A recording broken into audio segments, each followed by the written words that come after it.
Hello साथियों, एक बार फिर से स्वागत करते हैं अपने YouTube चैनल पे।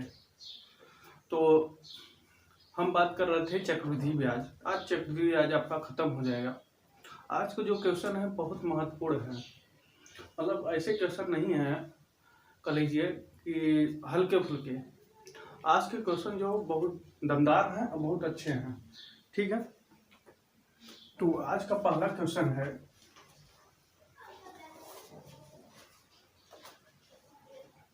8100 रुपये पर 1/4 वर्ष के लिए 8% प्रति वर्ष चक्रवृद्धि ब्याज की दर के हिसाब से 5 महीने रूप से संयोजित होने वाला ब्याज ज्ञात करें। अभी तक आपने क्वेश्चन देखा होगा 3 और 6 का क्वेश्चन देखा होगा, मगर यहाँ 5 महीने के रूप में संयोजित होने वाला ब्याज कर रहा है। आजकल परीक्षाओं में ऐसे ही क्वेश्चन आ जा रहे हैं। ठीक है, जो 3 तिमाही और 6 का था उसको छोड़ के आज अब 5 महीने, 7 महीने, 8 महीने का क्वेश्चन आ जा रहा है।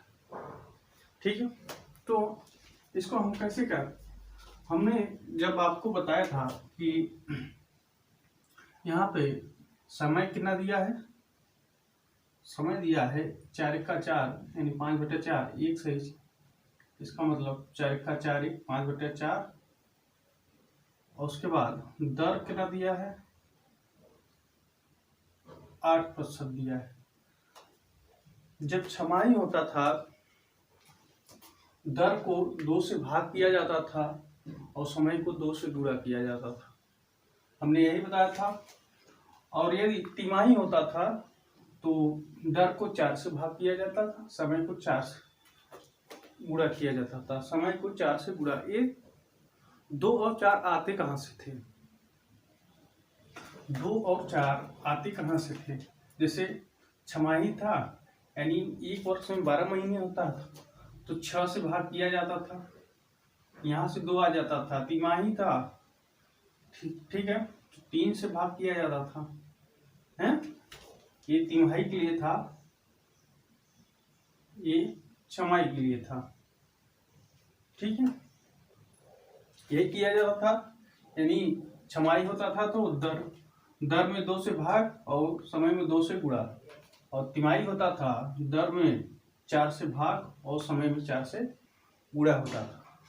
उसी प्रकार आपका क्या दिया है 5 महीने के रूप में संयोजित। यानी आप क्या करेंगे, जो पूरा 12 महीना है उसमें 5 से भाग दे देंगे, ये जो मान आएगा इसमें गुणा और भाग करेंगे। ठीक है, यही करेंगे। तो हम इसको यहाँ करते हैं, तो समय में 12/5 से गुणा और दर में 12/5 से भाग। ठीक है, तो आपका आ जाएगा, ये पलट जाएगा 8/12 इंटू 5, 4 दूनी 8, 4 3 12, इधर हो गया 15/3%। समय क्या हो गया 4 3 12 और 5 से 5 कट गया, समय हो गया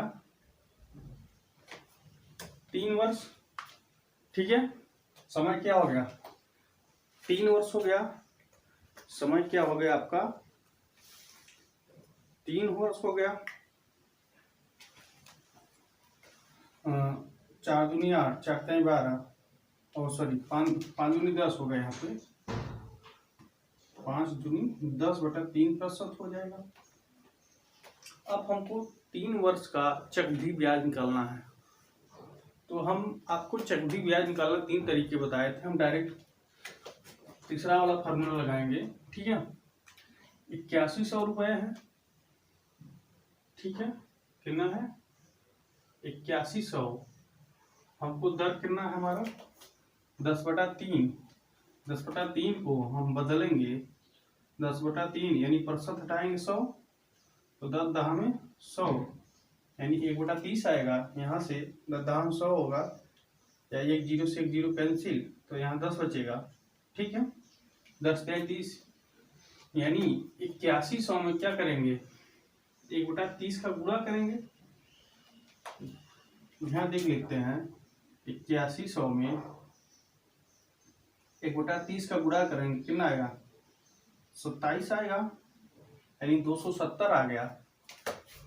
ये कितनी बार लिखा जाएगा, 3 वर्ष है तो 3 बार लिखा जाएगा, हैं 3 वर्ष है तो 3 बार। यहां से इस तरीके से डायरेक्ट आपका चक्रवृद्धि ब्याज निकलता है। ठीक है, तो पहले वर्ष का ब्याज कितना हो गया 270, और दूसरे वर्ष का 270 ब्याज होगा ही, और लेकिन इस पे भी 1/30 लग जाएगा। ठीक है, 270 का 1/30 निकालेंगे, यहां से 270 का 1/30 निकालेंगे, क्या आ जाएगा, 9 आ जाएगा। ठीक है, यानी चक्रवृद्धि ब्याज में ब्याज पे ब्याज लगता है। ठीक, तो ऐसे ही दूसरे वर्ष में इतना ब्याज हो जाएगा। जब तीसरे वर्ष में जाएंगे तो 270 तो ब्याज मिलेगा ही, फिर भी इसका 1/30 निकलेगा, कितना हो जाएगा, 9। ठीक है, इसका भी 1/9 हो जाएगा। फिर इसका भी 1/9, इस यहाँ पे जाएंगे 270 होगा तो इसका भी ब्याज 1/9, इसका भी 1/9 आया, और फिर एक बार फिर 1/30 फिर एक बार निकलेगा, यहाँ 9 आ जाएगा। और यहाँ पे भी क्योंकि तीसरे वर्ष में जाएंगे तो इसका भी 1/30 आपका ब्याज निकल जाएगा। तो 9 का 1/30 कितना होगा, 3 3 का 9, यानी 3/10, यानी 0.3, यानी 9 का 1/30 निकालेंगे तो 0.3 आएगा। कुल ब्याज कितना हो गया, 270 270 270, यानी 3 बार 27 3 क्या होता है 81, यानी 800। ठीक है, 270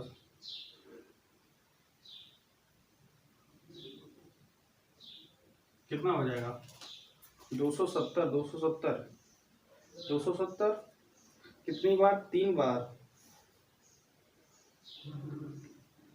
27 थिया 81, मतलब 810, 27 थिया 81, 27 27 14 81, 810, 9 9 18, 9 3 27, और प्लस क्या 0.3, तो आ जाएगा 7 2 3 8, यानी 837.3 रुपये आपका ये क्या हो गया, 5 महीने के रूप में संयोजित होने वाला ब्याज हो गया। 837.3 रुपया आपका क्या हो गया, ब्याज हो गया। जब 5 महीने के जैसे तिमाही था, तिमाही रूप में संयोजित होता था, इसी प्रकार 5 महीने के रूप में संयोजित होने वाला ब्याज क्या होगा, 837.3 रुपया। ये वाला तरीका आपको थोड़ा टफ लगता है, और इसका प्रैक्टिस करेंगे तो तुरंत आ जाएगा। ठीक है, क्योंकि चक्रवृद्धि ब्याज में ब्याज पे ब्याज लगता है। जैसे पहले वर्ष का ब्याज निकालेंगे 270, दूसरे वर्ष का 270, मगर क्या होता है चक्रवृद्धि ब्याज में ब्याज पर लगता है, यानी इस पे भी ब्याज लगेगा 1/30, 9 आएगा। फिर तीसरे वर्ष का 270 होगा, इस पे भी 1/30 लगेगा। ठीक है, इस पे भी 1/30 लगेगा, और यहाँ पे जो 9 आया था इस पे भी 1/30 लगेगा। ठीक है, तो 837.3 रुपये आपका क्या हो गया, ये चक्रवृद्धि ब्याज हो गया 837.3 रुपये। इसी प्रकार से आप इसको हल कर लेंगे। ठीक, या तो आप ऐसे कर लीजिए। चलिए एक तरीका और बता देते हैं, यहाँ पे चलिए मिटा देते हैं, एक तरीके और बता देते हैं।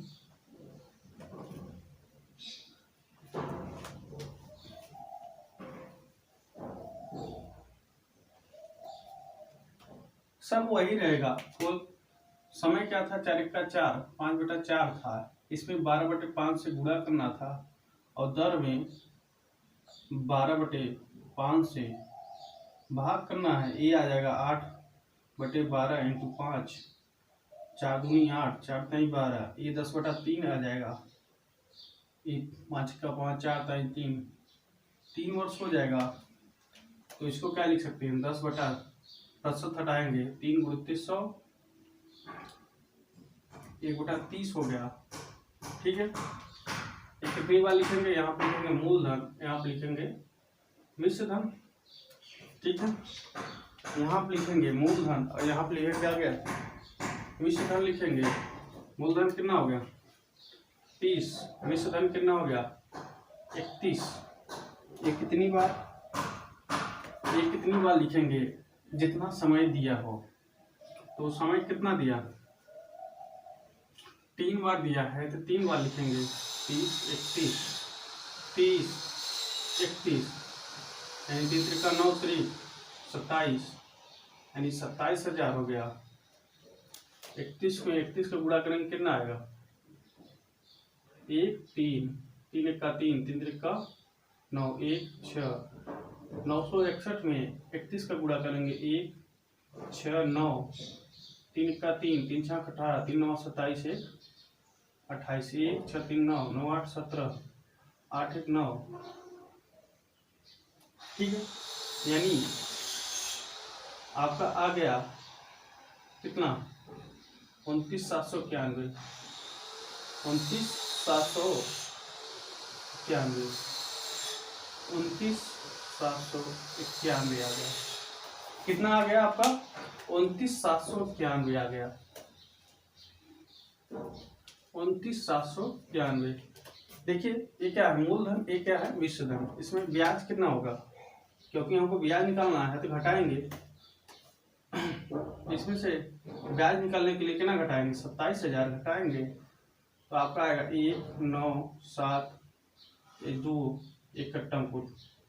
ठीक है, यानी आप कह सकते हैं 27,000 बराबर किसके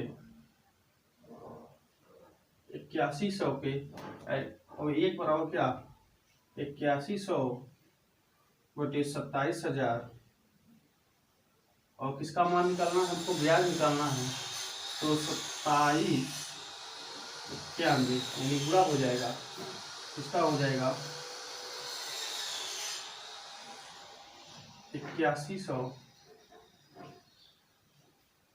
बटे 27,000 इंटू कितना 2,791, 2,791 का मान हमको निकालना है।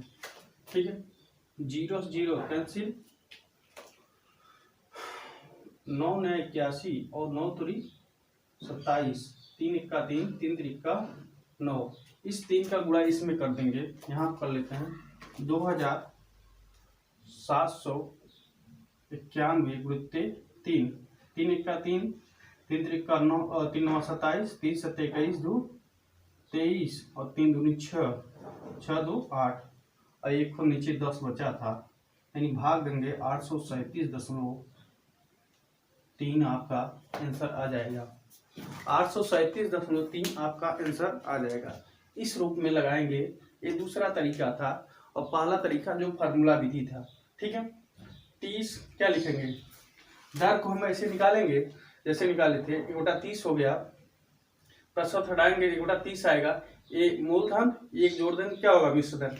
कितनी बार लिखेंगे, 3, जितना समय दिया है, समय कितना 3 आया तो 3 बार लिखेंगे। यहाँ 27,000, यहाँ 29,791 आया, घटा देंगे तो ये क्या होगा, यहाँ पे घटाने क्या होता है, ब्याज हमको निकालना है क्योंकि ब्याज पूछा है तो घटाएंगे। 2,791 क्या आएगा, ब्याज आएगा। 2,700 क्या आया, ब्याज आया। ठीक, तो आप घटा देंगे, यहाँ पे निकाल देंगे तो आपको 837.3 रुपये क्या हो गया, आपका ब्याज हो गया। ठीक, इसी प्रकार से एक क्वेश्चन आपका और लगाएंगे, देखेंगे।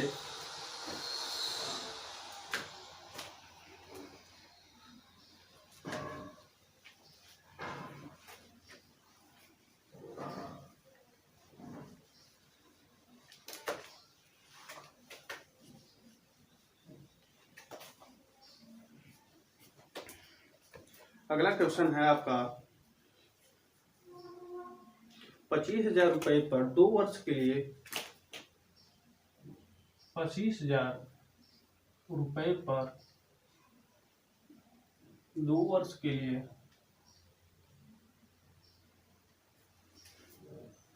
12% प्रति वर्ष ब्याज 12% प्रति वर्ष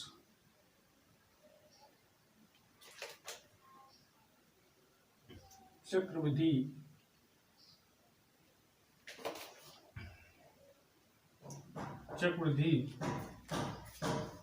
ब्याज की दर से चक्रवृद्धि ब्याज की दर के हिसाब से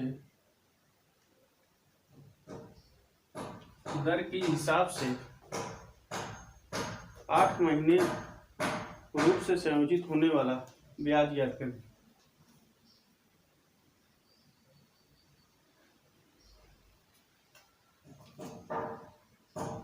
रूप से संयोजित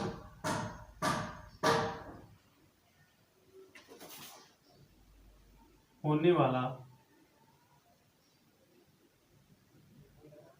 ब्याज याद करें। ठीक, क्वेश्चन है 25,000 रुपये पर 2 वर्ष के लिए 12% प्रति वर्ष चक्रवृद्धि ब्याज की दर के हिसाब से 8 महीने रूप से संयोजित होने वाला चक्रवृद्धि ब्याज याद करें। ठीक है, तो यहाँ पे आपका समय कितना दिया, 2 दिया है, और दर कितना दिया है, 12% दिया है। ठीक है, दर कितना दिया है, 12% दिया है, यानी 8 महीने कहा है, तो क्या करेंगे आप, 12/8 करेंगे। यही आपको हम पिछले क्वेश्चन बताए हैं। तो समय में क्या करेंगे, यानी 2 × 12/8, और दर में क्या करेंगे, दर में इसी से भाग देंगे। ठीक है, तो 2 × 4 = 8 और 4 × 3 = 12। समय कितना हो गया, 3 वर्ष हो गया। तो दर कितना हो जाएगा, ये पलट जाएगा, यानी 12 × 8/12 हो जाएगा, ये ऊपर हो जाएगा। तो 12 से 12 कैंसिल, दर हो गया 8%। आपका दर हो गया 8%। तो इसको क्या लिख सकते हैं हम, लास्ट वाला तरीका आपको बताएंगे डायरेक्ट। हमको ब्याज निकालना है 25,000 रुपये। ठीक है, तो कितना दिया है, 3 वर्ष दिया है, 8%, यानी 8/100 कर सकते हैं इसको।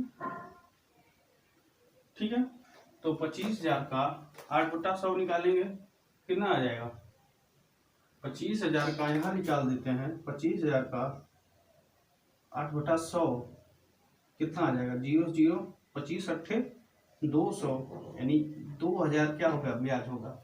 यानी 2,000 रुपये यहाँ ब्याज मिलेगा पहले वर्ष में, और दूसरे वर्ष में भी 2,000 रुपये ब्याज मिलेगा। यानी कितना लिखेंगे, 8/100 निकालेंगे। ठीक है, इसका भी 8/100 निकालेंगे, तो 2,000 ब्याज मिलेगा। मगर क्या होता है, चक्रवृद्धि ब्याज पे ब्याज मिलता है, यानी दूसरे वर्ष तो 2,000 मिलेगा, मगर क्या होगा, इस पे भी 8/100 ब्याज निकलेगा। तो 0 0 कट गया, तो 2,000 का यहाँ निकाल देते हैं। 2,000 का 8/100 मतलब 0 0 8 दूनी 16, 160, यानी 160 यहाँ मिलेगा। ठीक है, तीसरे वर्ष भी 2,000 ब्याज मिलेगा। तीसरे वर्ष क्या होगा, तीसरे वर्ष भी ब्याज कितना मिलेगा, 2,000 ब्याज मिलेगा। मगर क्या होगा, अब कौन कौन ब्याज मिल चुका है, ए वाला ब्याज मिल चुका है, ए वाला और ए वाला, तो इस पे भी 8/100 निकलेगा, कितना आएगा, 160 आएगा। फिर इस पे भी, यहाँ भी 8/100 निकालेंगे, क्या आएगा, 160 आएगा। और इस पे भी 8/100 निकालेंगे।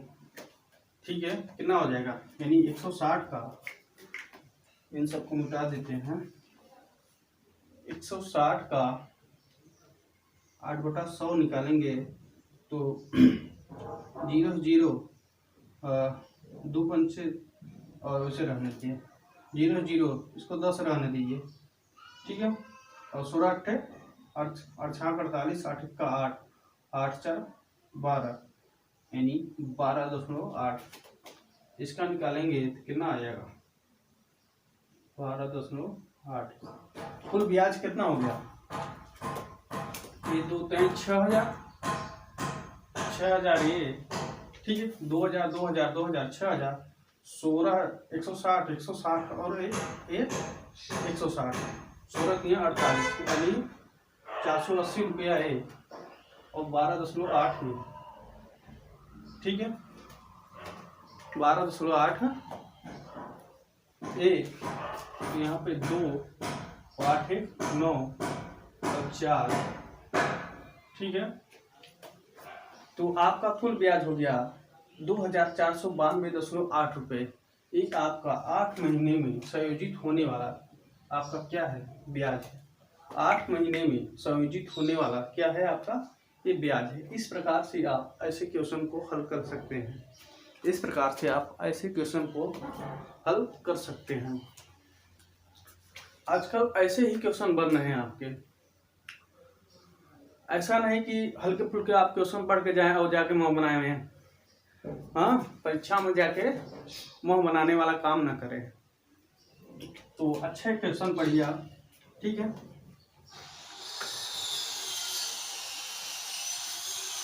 आज के 2 क्वेश्चन और बचे हैं, उसको लगा देंगे तो आपके क्वेश्चन क्या होंगे, चक्रवृद्धि ब्याज आपका खत्म हो जाएगा और पूरी तरह से बहुत अच्छे तरीके से। देखिए अगला क्वेश्चन है आपका, किसी मूलधन पर तीसरे और चौथे वर्ष के लिए, किसी मूलधन पर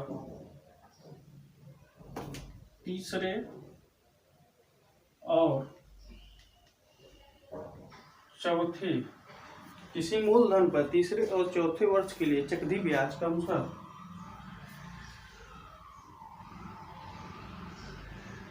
चौथे वर्ष के लिए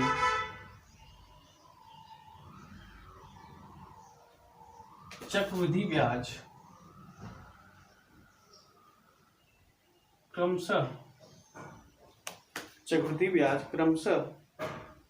125 रुपये और 125 रुपये है, 125 रुपये और 135 रुपये है और 135 रुपये है। ब्याज की दर क्या है,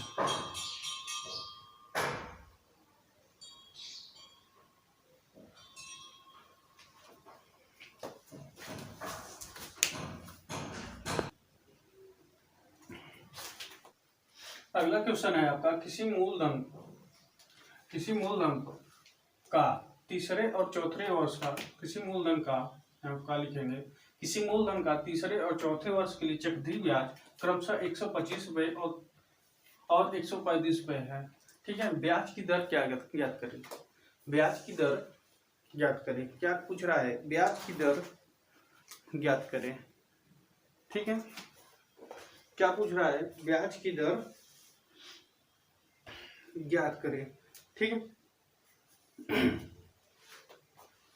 देखिए तीसरे और चौथे वर्ष के लिए चक्रवृद्धि ब्याज, इसको लगा सकते हैं आप, एक फार्मूला है, कह लीजिए ट्रिक है,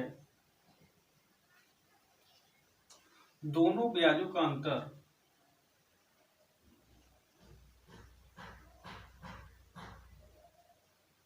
बटे पहला वाला ब्याज